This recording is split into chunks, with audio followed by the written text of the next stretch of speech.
आइए पिता परमेश्वर को हम धन्यवाद देते हैं कि आज फिर से उसने मौका दिया। प्रभु यीशु मसीह का धन्यवाद देते हैं।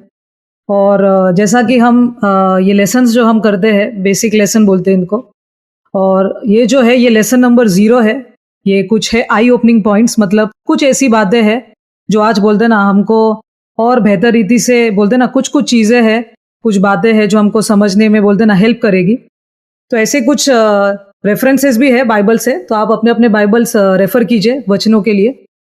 तो देखिए, एक क्रिश्चियन जब हम बोलते हैं, और आज पूरे दुनिया में जब हम बोलते हैं ना बीइंग अ क्रिश्चियन, एक क्रिश्चियन है हम लोग, तो ये पूरी अगर हम पॉपुलेशन की बात करेंगे पूरे धरती में, तो ये हम बोल सकते हैं एक अप्रॉक्सीमेट 800 करोड़ के आसपास ये पूरा पॉपुलेशन है, धरती का आबादी है। और इसमें से अगर 1/3 हिस्सा हम देखेंगे तो लगभग आएगा 275 करोड़ के आसपास। ये जो नंबर है इनको हम लोग क्रिश्चियंस बोलते हैं, मसीह बोलते हैं।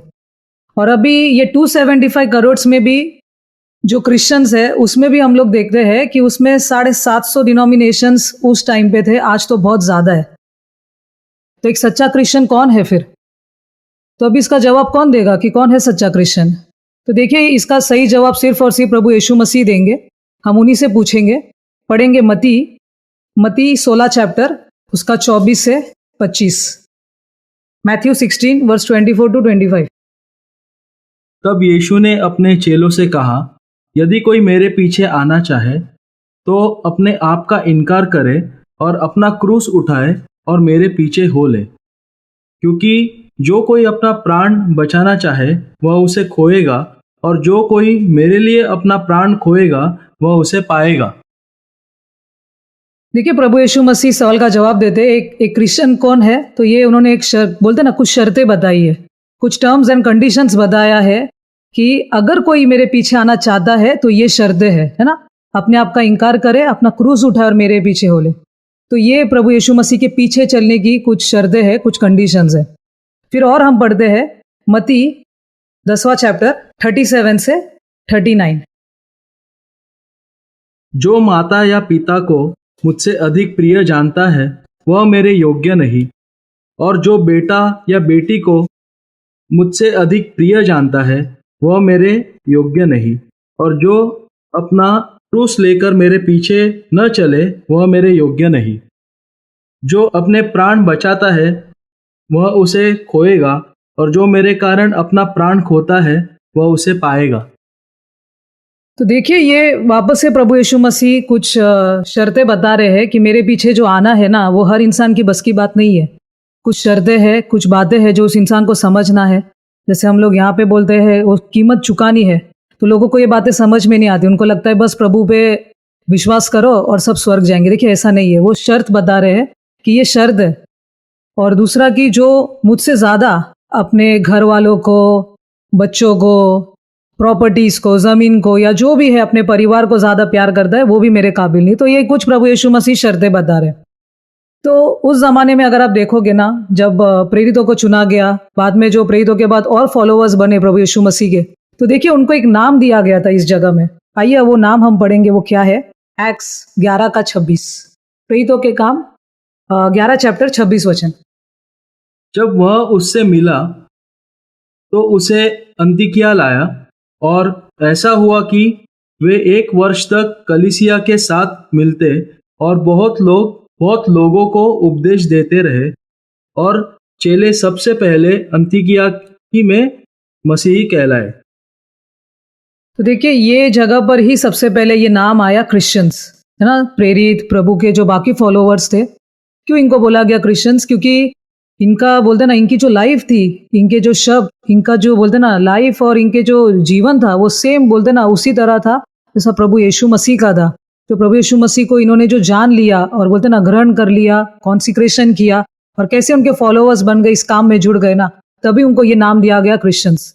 जैसा आमतौर पर हम जो इंडिया के लोगों को बोलते हैं वो इंडियंस है, बाकी जो नेशनलिटी है उनको हम लोग अलग अलग नाम से जानते हैं। उसी तरह क्रिश्चियंस जो है इनको तभी बोला गया एंटीओक में, उनका लाइफ को देखकर। तो अभी कोई ये पूछेगा कि फिर तभी उनको क्रिश्चियंस बोला गया जो प्रेरित और फॉलोअर्स थे। तो दुनिया में आज या बोल सकते हैं कितने ऐसे सच्चे क्रिश्चियंस है पूरी दुनिया में। तो देखिए इसका भी जवाब प्रभु यीशु मसीह देते हैं कि सच्चा क्रिश्चियन कौन है। पढ़ेंगे जॉन 4:24, यूहन्ना 4:24।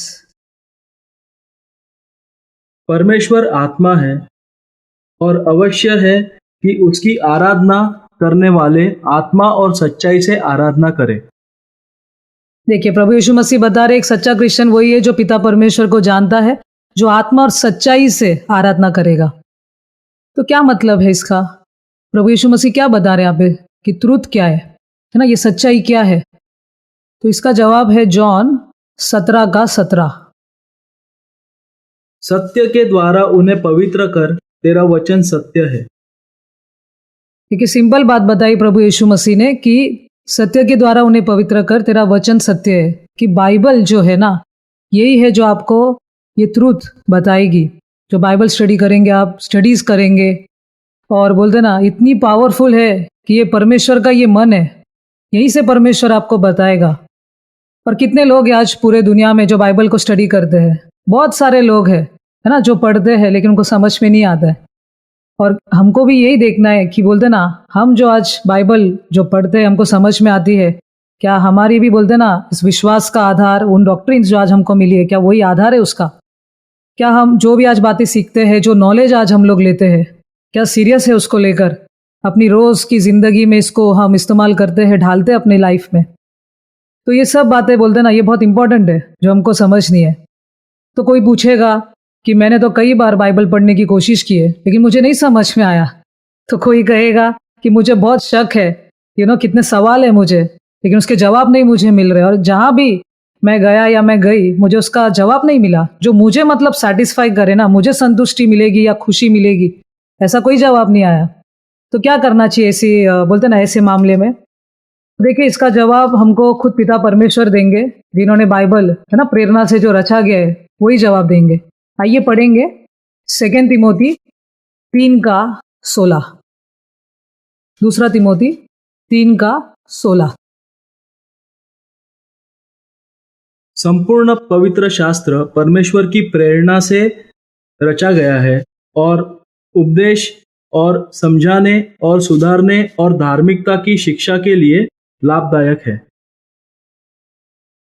हिब्रूज पढ़ेंगे पहला चैप्टर 1 और 2 वचन। पूर्व युग में परमेश्वर ने बाप दादों से थोड़ा थोड़ा करके और भांति भांति से भविष्य वक्ताओं के द्वारा बातें कर इन अंतिम दिनों में हमसे पुत्र के द्वारा बातें की, जिसे उसने सारी वस्तुओं का वारिस ठहराया और उसी के द्वारा उसने सारी सृष्टि की रचना की है। तो अंतिम दिनों में प्रभु यीशु मसीह के द्वारा बातें की और पूर्व युग में यानी ओल्ड टेस्टामेंट में, पुराने नियम में भविष्यद्वक्ताओं के द्वारा बातें की। तो देखिए परमेश्वर को पूछेंगे तो कोई पूछेगा कि मैं कैसा परमेश्वर से पूछ सकता हूँ, परमेश्वर थोड़ी दिखाई देता है, क्या ये संभव है? तो देखिए इसका जवाब जो है प्रभु यीशु मसीह एक प्रॉमिस में देते हैं। क्या है वो प्रॉमिस? हम पढ़ेंगे मत्ती 7:7 और 8। मैथ्यू 7:7 और 8। मांगो तो तुम्हें दिया जाएगा, ढूंढो तो तुम पाओगे, खटखटाओ तो तुम्हारे लिए खोला जाएगा। क्योंकि जो कोई मांगता है उससे मिलता है, और जो ढूंढता है वह पाता है, और जो खटखटाता है उसके लिए खोला जाएगा।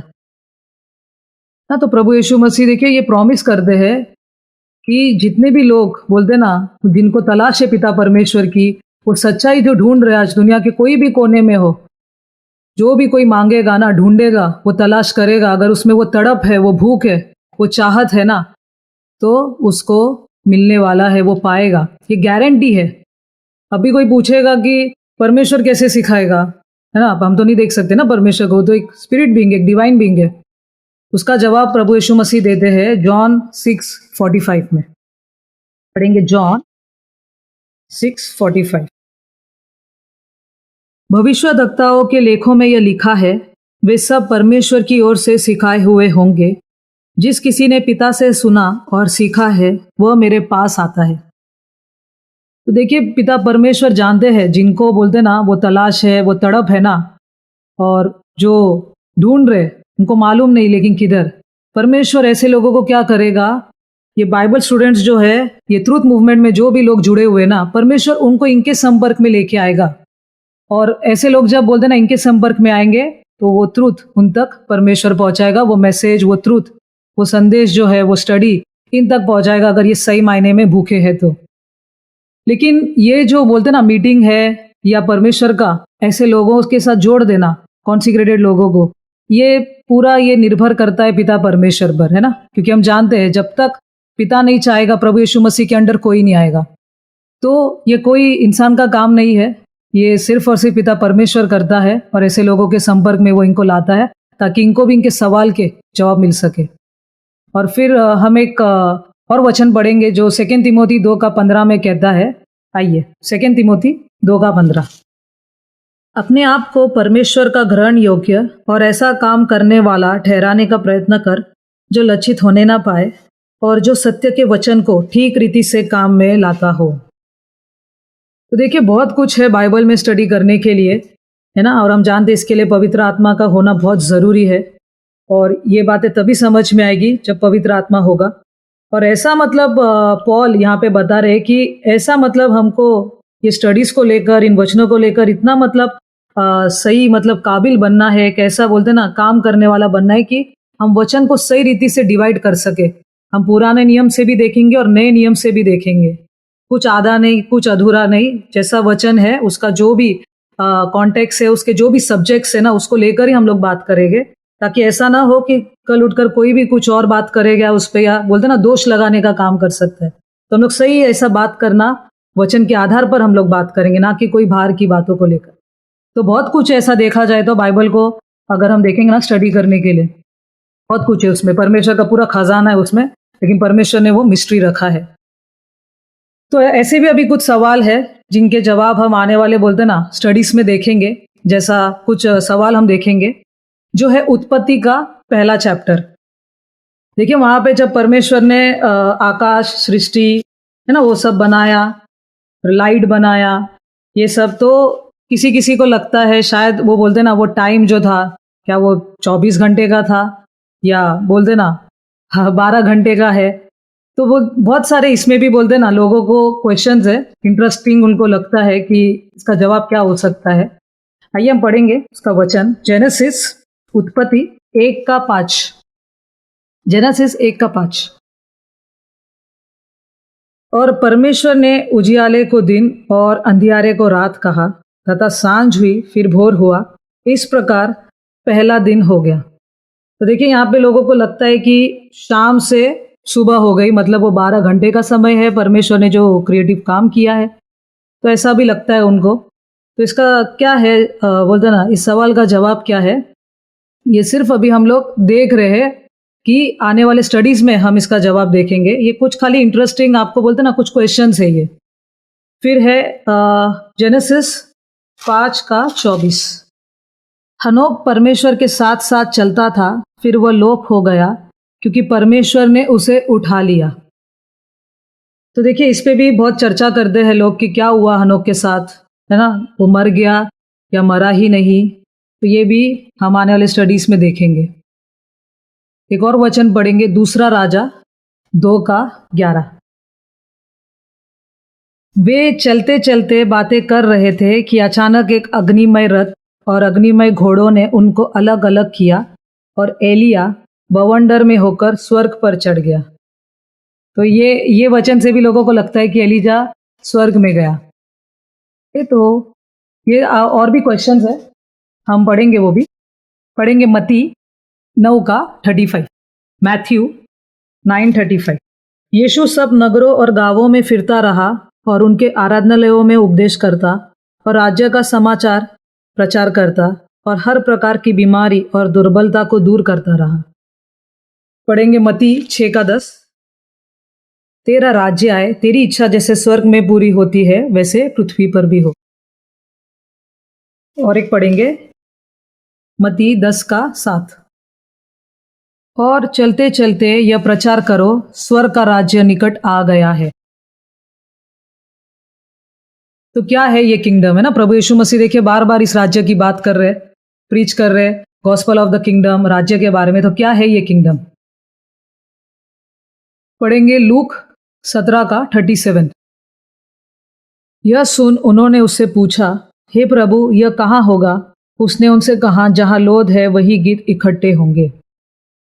प्रभु यीशु मसीह यहाँ पे क्या बताने की कोशिश कर रहे हैं, ये भी हम आने वाले समय में देखेंगे। पढ़ेंगे 2 कोरिन्थियंस 12 का 2 से 4। मैं मसीह में एक मनुष्य को जानता हूँ, 14 वर्ष हुए कि न जाने देह सहित न जाने देह रहित परमेश्वर जानता है, ऐसा मनुष्य तीसरे स्वर्ग तक उठा लिया गया। मैं ऐसे मनुष्य को जानता हूँ, न जाने देह सहित न जाने देह रहित परमेश्वर ही जानता है कि स्वर्ग लोक पर उठा लिया गया, और ऐसी बातें सुनी जो कहने की नहीं और जिनका मुंह पर लाना मनुष्य को उचित नहीं। और पढ़ेंगे आखिर में सेकंड लास्ट रेवलेशन प्रकाशित वाक्य 13 का 18। ज्ञान इसी में है, जिसे बुद्धि हो वह इस पशु का अंक जोड़ ले, क्योंकि वह मनुष्य का अंक है और उसका अंक 666 है, 666। देखिए, ये सारे जो भी हम भी सवाल हमने देखे ना, इन सब का जवाब आपको बाइबल में ही मिलेगा। अगर आप सही तरह से बोलते ना परमेश्वर के वचन का अध्ययन करेंगे और उसको राइटली डिवाइड करेंगे, सब परमेश्वर ने इसी में बोलते ना वो मिस्ट्रीज रखी है। और जैसा प्रभु यीशु मसीह ने कहा ना, जो ढूंढेगा उसको मिलेगा, तो उनके लिए वो और एक प्रॉमिस बोलते हैं, जो पढ़ेंगे हम जॉन 8 का 32 में। तुम सत्य को जानोगे और सत्य तुम्हें स्वतंत्र करेगा। तुम सत्य को जानोगे और सत्य तुम्हें स्वतंत्र करेगा। तो प्रभु यीशु मसीह यही बता रहे हैं कि जब सच्चाई जानोगे, वो सब आपको बोलते ना उस अंधविश्वास, उस झूठी शिक्षा, उस डर की आत्मा से बाहर निकालेगा और आपको जो ट्रूथ है ना वो प्रकट करेगा अपने लोगों के द्वारा सही बाइबल स्टडी से। तो यही थे कुछ आई ओपनिंग पॉइंट्स जो आज हमने इस टॉपिक में देखे, और फिर आने वाले समय में हम बाकी के और भी टॉपिक देखेंगे। तो आई होप आप लोग को समझ में आया होगा कुछ जो ये पॉइंट्स थे। तो परमेश्वर इन वचनों के द्वारा हम सबको आशीष दे। आमीन।